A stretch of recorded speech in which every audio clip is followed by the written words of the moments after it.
I was brought up to be kind of prejudiced, and so I always had a bad view about Muslims. So, you know, 9/11 happened, I thought they were all terrorists, and I was brought up, you know, to believe that.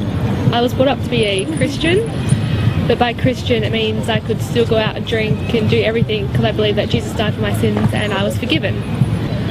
For 2 years I was actually a bartender in a nightclub, and one night I met a patron who was Muslim, and he wasn't practicing because he was clubbing, and we actually became really good friends, and through him I met his friend who's now my husband.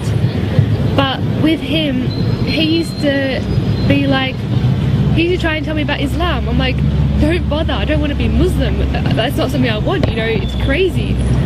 And then he kept saying, he's like, just read something about Islam. I'm like, I don't want to read. And he's like, just please try. And I was like, fine, I'll do it for the sake of you.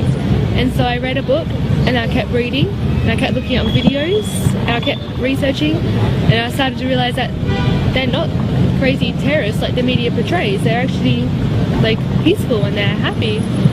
He got the number for a revert that's in Perth, and so I went to go see her that week, and I met her, and just seeing how happy she was and her family was, and she told me about Islam, and by the end of it I was sitting down with her for about 3 hours. I almost started crying, and she stopped. She was like, "You're gonna cry?"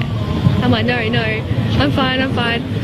But it's like I was looking for something my whole life, and meeting her is when I found it, and what I found was Islam.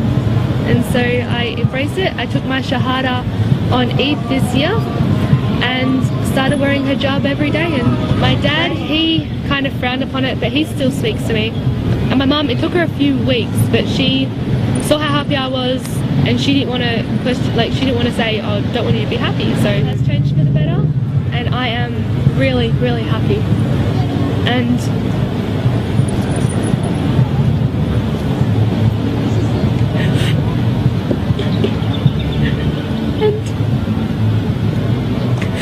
I'm so happy, and this is a lifetime commitment I want to have.